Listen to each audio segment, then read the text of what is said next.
back to TubeTalk. Welcome back to you, Doug. How are you? I'm good, thanks. So, First weekend of cricket this week. Yeah. Moving on to last week, Wairau Falls won 2 races. Yeah, twice since last Tube Talk. He last Thursday at Hawkesbury. First race in Sydney, settled back last, just screamed past them. Great win. He backed up on Wednesday at Randwick, did the same thing, was 3 or 4 lengths behind the second to last horse of the 800. Just came past him, won well. He's a really exciting horse, going a long way.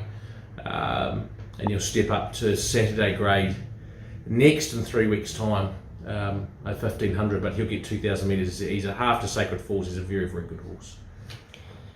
A special mention to Exuberant. That's my bad.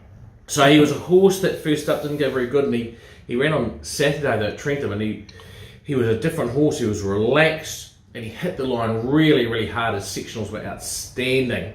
So I think he's got a bit of confidence back, and he's heading to Cup Week. He's going to run the 7th and 14th down the chute in 2 races that really suit him, and I think he'll be a really, really good bet in those races.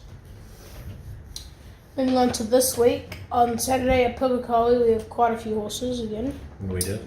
In race 1 we have Rip 'em Up. Yeah, Rip 'em Up. She's been working really well, but only racing fair. She's worked really well going in this race. Nice enough barrier draw. Trudy Thornton on board. I'm expecting to see a much, much better performance from her. A little bit of headgear on. Race 3, Loose Cannon. Loose Cannon, been waiting for a good draw for her. So we had to scratch her a number of times, but she gets one. She's got 60 kilos, 2 kilos coming off with Darren Dennis. Good draw, she should sit handy. And she is a genuine winning chance. She'll probably like just a little bit of give in the track, and it looks like there will be.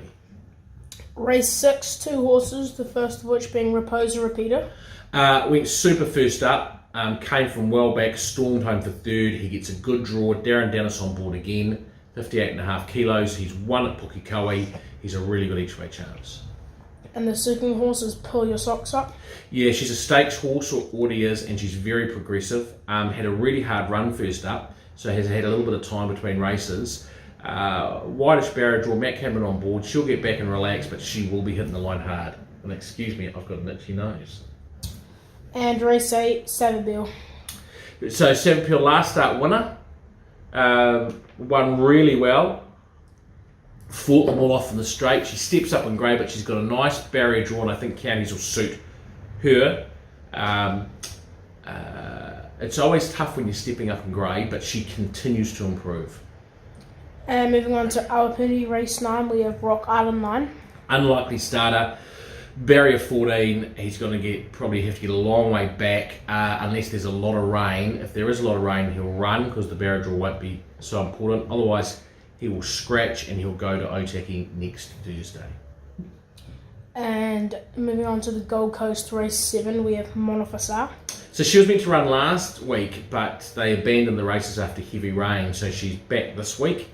Slightly worse barrier draw, 11, and it's Colts, Geldings and Fillies, was just Fillies last week. But she is going well. She is a star. She needs a lot longer than this, but I can see her just settling off them, and I can see her finishing off really well.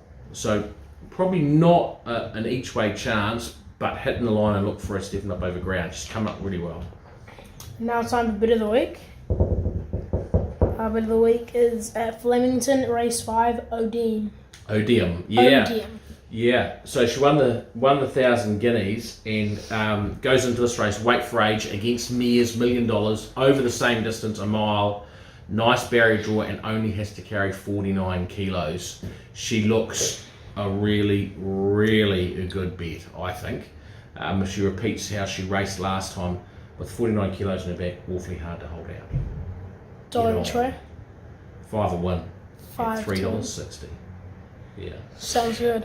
And before we go, we're going to do another Tube Talk on Monday ahead of the Melbourne Cup. We've got a lot of runners on Tuesday, Wednesday, so we want to cover those off, and we'll give you our Melbourne Cup tips then. So see you Monday, people. Bye. On the turn into the straight, and the South Australian Fendi Star is in front from Gay Helios, Fairfolio, and rising fast. Pandy Star is first to weaken, and at the distance Gay Helios is clear, but Fertel switches the New Zealander, rising fast to the outside of Gay Helios and races past him and almost astride. Now Rising Fast comes away from Gay Helios, with Hellion finishing 2 to there, 1 wide out in the centre. Rising Fast doing better than Hellion and Gay Helios, and Rising Fast going on strongly wins the Melbourne Cup.